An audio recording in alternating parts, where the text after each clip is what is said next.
la gastronomía mexicana.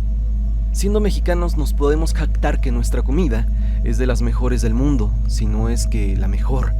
Tanta diversidad de platillos y sabores que hace que nuestra cocina sea de las más apreciadas del planeta. Hay varios platillos que nos vienen acompañando desde hace siglos, pero estoy seguro que no sabías que varios de ellos, tales como el pozole, tienen un origen turbio y oscuro, que cuesta trabajo imaginar que fue real, pero muchos de estos no solo eran parte de ceremonias o rituales de la antigua Tenochtitlan y de la cultura mexica, sino que también eran preparados con ingredientes un tanto especiales, de los cuales, hoy en día, jamás se podrían ocupar, al menos no de forma legal, ya que uno de los ingredientes era la carne humana. Con esto, te puedes hacer una idea de lo que estaremos viendo en el video del día de hoy. Es así que te pido te prepares para conocer platillos mexicanos con un origen turbio.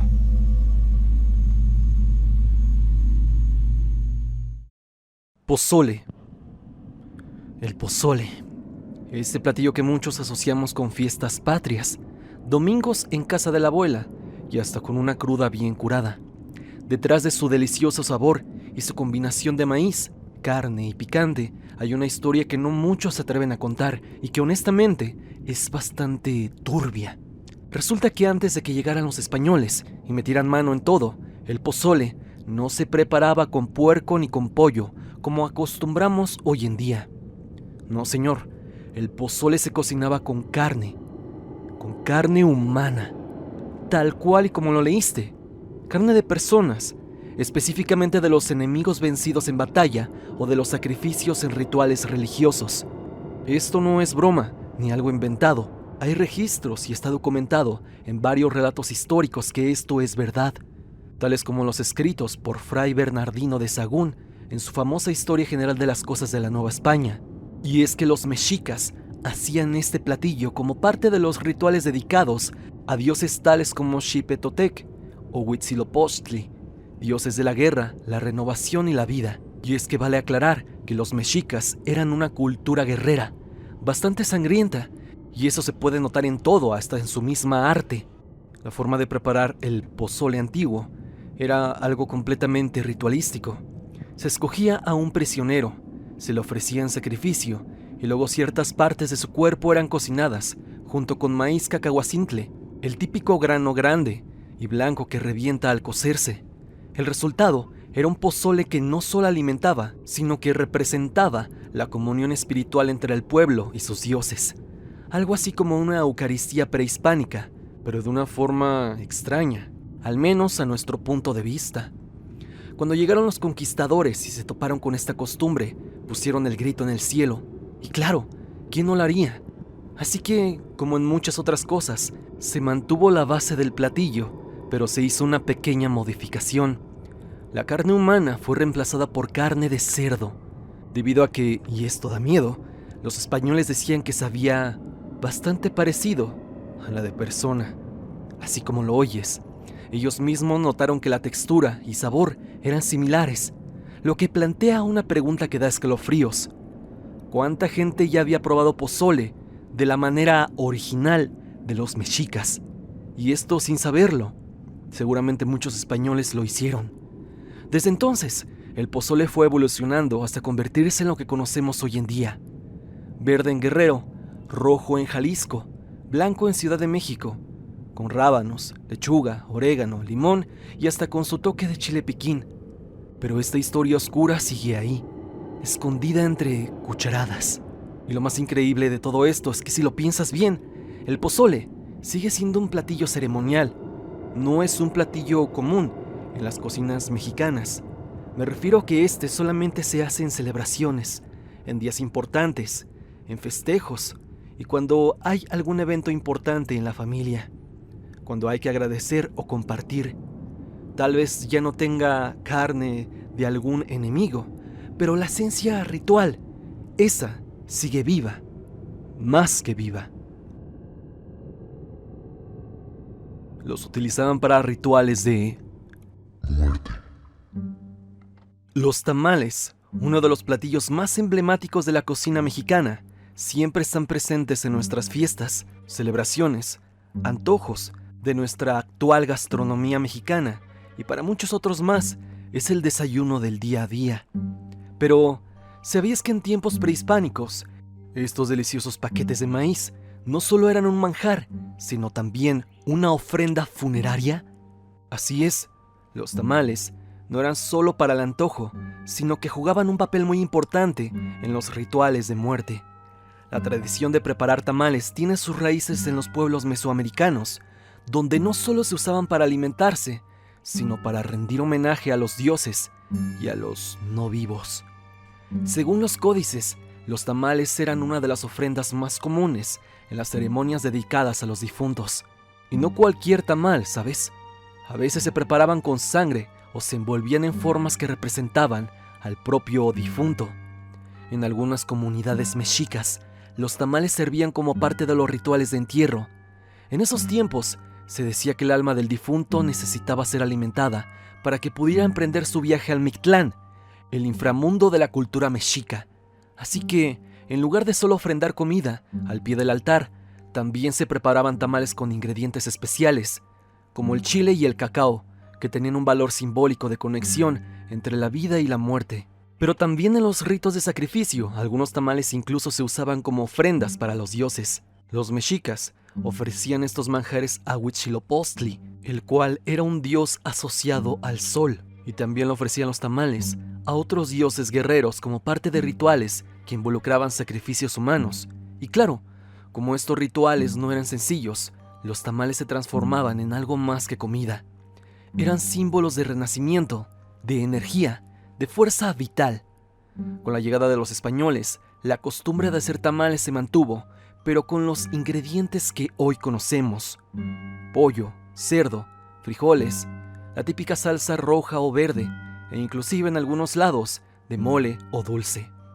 Los tamales, aunque ahora son más comunes y los comemos en cualquier fiesta o reunión, o en la típica celebración de la Candelaria cada 2 de febrero, se sigue teniendo esa carga cultural, esa conexión con lo sagrado y lo ancestral, aunque en la mayoría de los casos ya nadie piensa en ellos como algo relacionado con rituales de los difuntos. Pero, ¿te imaginas un tamal hecho especialmente para honrar a los difuntos? La verdad es que más allá de su sabor, el tamal tiene una historia que, aunque oscura, nos conecta con las raíces más profundas de nuestra tierra y sobre todo de nuestros antepasados. En el pasado era un platillo para esclavos. ¿Quién no ha probado un buen menudo o pancita en la mañana después de una fiesta en plena resaca? Ese caldo espeso, con tripas, pata de res, vísceras y con un toque de chile, es francamente una delicia. Pero como muchas otras comidas tradicionales mexicanas, la pancita tiene una historia que, lejos de ser solo sabrosa, tiene tintes bastante oscuros. En tiempos prehispánicos y durante la época colonial, el menudo o pancita no era un platillo festivo ni una elección para consentir el paladar. No, este era la comida de los esclavos, de los obreros más pobres, de aquellos que no tenían otra opción que consumir sino las sobras de lo que quedaba después de los patrones, los cuales se servían los mejores cortes de carne o las partes más sabrosas del animal. Esto era así de cruel. Se preparaba con las partes menos deseadas de la res, tales como tripas, patas, vísceras, lo que nadie quería. Eran esos pedazos de carne que sobraban y que, muchas veces, ni siquiera se lavaban bien antes de ser cocinados. Se dice que esto era visto como una especie de castigo, no solo por las partes del animal que usaban, sino porque, al no ser las más apetecibles, les tocaba a los trabajadores o a los esclavos comerlas, muchas veces sin opción. Pero ojo, el menudo no solo era un platillo de pobreza o sufrimiento. Con el paso del tiempo el caldo se fue transformando y empezó a ser considerado un platillo más común en las familias mexicanas. Fue perdiendo esa connotación de castigo y en su lugar pasó a ser parte de las celebraciones y sobre todo de las curas de cruda. La famosa frase, un buen menudo y te recuperas, se sigue escuchando en muchos hogares, sobre todo los domingos. Lo más interesante es cómo el menudo, a pesar de sus orígenes humildes, logró entrar en la cultura popular y ser un platillo querido por todos. Y si bien hoy lo vemos como un platillo tradicional que se sirve con orégano, limón, chile y a veces un poco de cebolla, no podemos olvidar que su historia está entrelazada con la opresión y las desigualdades sociales. Así que la próxima vez que te sirvas un buen plato de pancita, tal vez sea momento de pensar en sus orígenes oscuros, porque este platillo no solo es historia de sabor, sino también de lucha, resistencia y supervivencia. Un platillo que en el pasado era comido por gente de escasos recursos.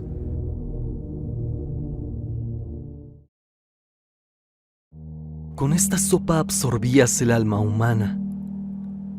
La sopa de médula, ese caldo espeso y reconfortante que a muchos les encanta, tiene una historia mucho más perturbadora de lo que podrías imaginar. Hoy nos la venden con hueso de res, pero hace siglos, en las culturas prehispánicas, este platillo se cocinaba de manera mucho más oscura. Antes de que los españoles llegaran a América, la médula ósea humana era un ingrediente fundamental en los rituales religiosos y ceremoniales de muchas culturas mesoamericanas, en especial entre los mexicas. La médula, esa sustancia blanda y nutritiva que se encuentra dentro de los huesos largos, era considerada como la fuerza vital de una persona, el núcleo de su energía, y como tal, se pensaba que consumirla otorgaba poder o en algunos casos, que servía para absorber las almas o la fuerza del espíritu de los difuntos que eran ocupados en este platillo. Durante ciertos rituales como los sacrificios humanos, las víctimas no solo eran ofrecidas a los dioses como muestra de devoción, sino que también se les extraía la médula para incorporarla en los caldos ceremoniales. Estos caldos eran cocidos y consumidos por los sacerdotes o por aquellos que formaban parte del rito. La idea era que, al consumir la médula humana, podían absorber la energía del difunto y acercarse a los dioses. Era como si la médula se viera como un vehículo para la trascendencia espiritual.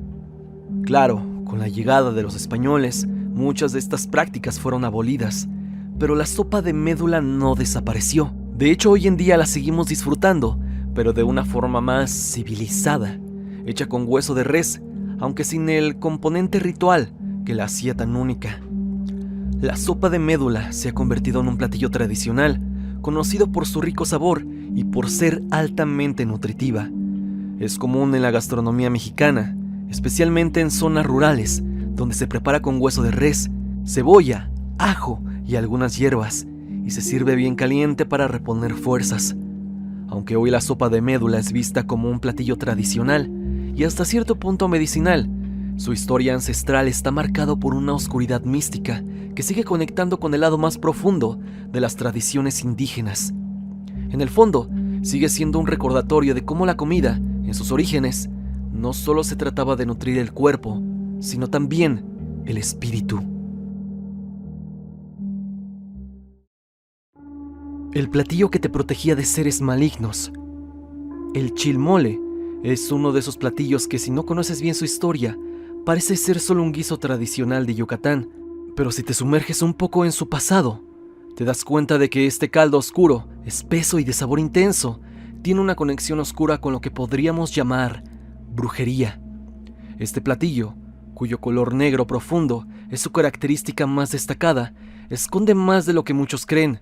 En Yucatán, durante siglos, el chilmole no solo ha sido una comida cotidiana, sino que también ha jugado un papel importante en rituales relacionados con el misticismo y la santería. En la época prehispánica, la combinación de especias y chiles que lo componen no solo servía para darle sabor, sino que también era vista como una mezcla sagrada, utilizada para invocar a entidades o protegerse de influencias y vibras malignas. El color oscuro del chilmole no solo es una lección estética. El negro en muchas culturas es el color que representa lo oculto, lo desconocido, lo prohibido.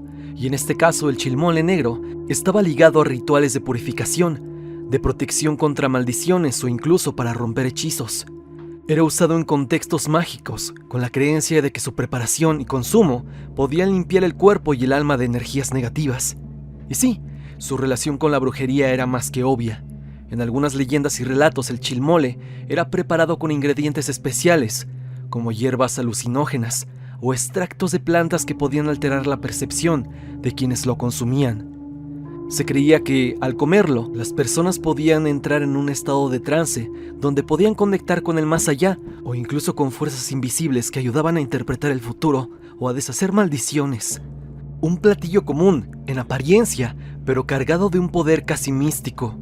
Hoy en día el chilmole sigue siendo una parte importante de la gastronomía yucateca, pero su lado oscuro ha quedado en el olvido para muchos.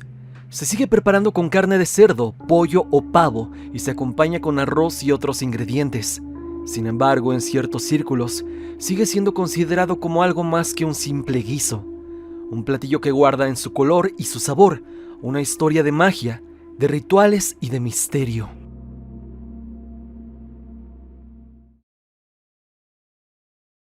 La carne que nadie quería.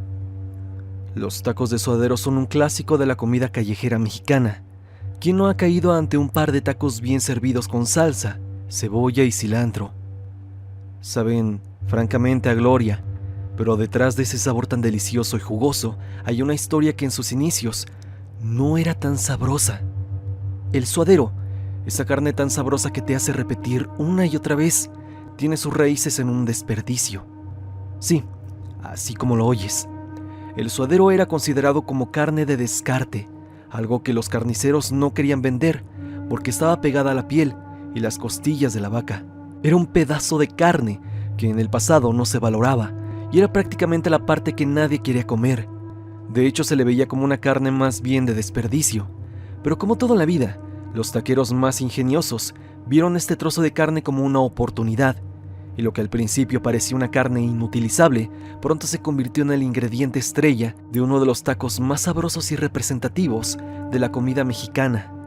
El suadero se cocina a fuego lento, se sazona con chiles y especias, y al final se convierte en una carne suave y jugosa, muy sabrosa. El resultado, un taco lleno de sabor, una que con el tiempo se ganó el cariño de millones. Este platillo, si bien no es tan oscuro como los antes mencionados, sí que tiene un origen un tanto curioso de conocer. Hoy en día los tacos de suadero son un alimento popular en las calles de todo México y también se han convertido en un símbolo de cómo a veces las mejores cosas vienen de lugares inesperados. Lo que antes era desecho, hoy es una de las cosas más amadas dentro de la gastronomía mexicana.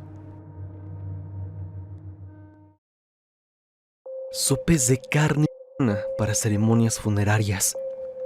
Los sopes son uno de esos antojitos tradicionales que todos conocemos y amamos.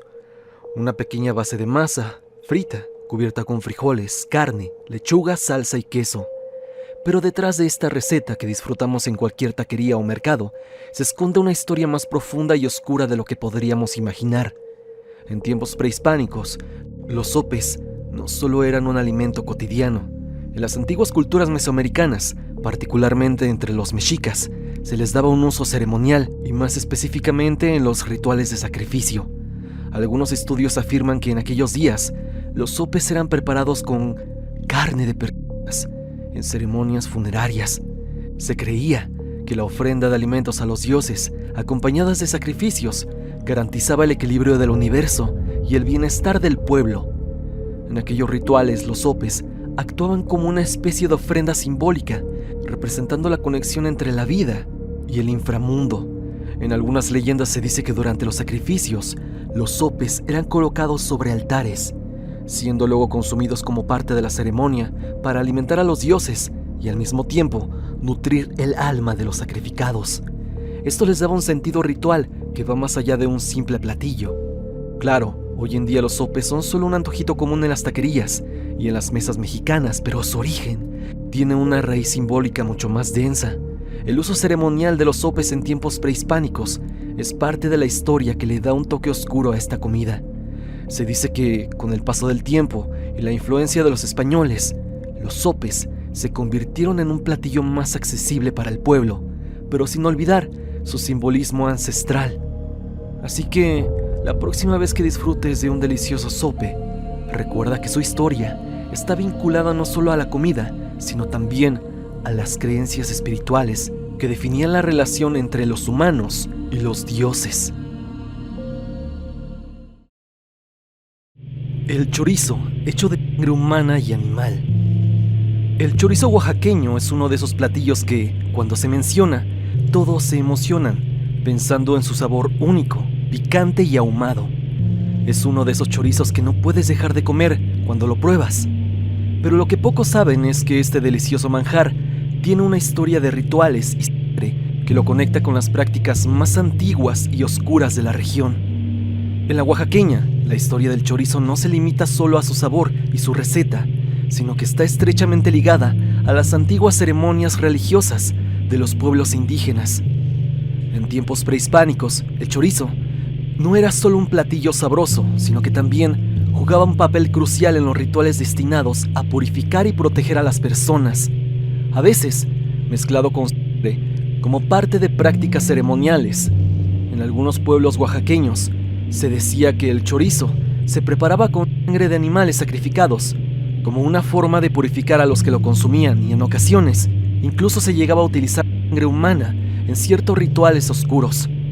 Los antiguos habitantes de Oaxaca pensaban que al consumir el líquido vital, especialmente de seres sacrificados, tenía el poder de limpiar el cuerpo de malas energías o de protegerlo contra enfermedades y hechizos.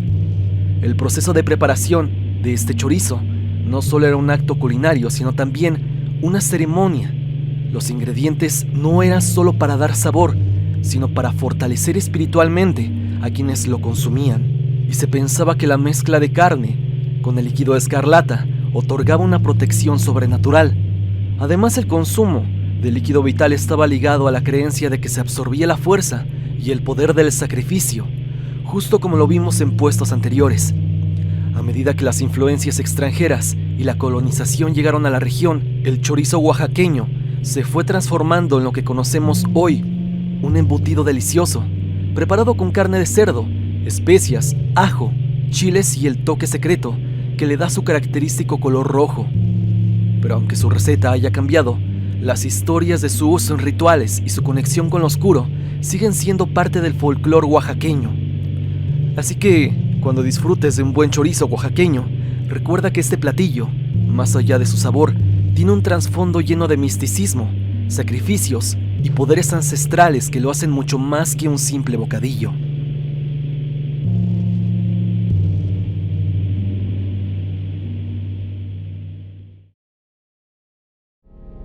Hasta aquí el video del día de hoy. Espero que te haya gustado. Hemos visto algunos platillos y comidas mexicanas con un origen turbio y oscuro. Dime, ¿tú conoces otro platillo que tenga un origen extraño? Si es así, no lo dudes y házmelo saber en los comentarios. Si te ha gustado el video, por favor, suscríbete al canal y activa la campanita de notificaciones en donde dice todas para que no te pierdas de ninguno de mis videos. La música, ya lo sabes, es por parte de Repulsive. Si te gustaría escucharme mientras haces tus labores diarias, recuerda seguirme a través de Spotify y sígueme también a través de redes sociales, especialmente en Instagram para estar en contacto. Sin más que decir, no te olvides que yo soy Stan y te deseo dulces pesadillas.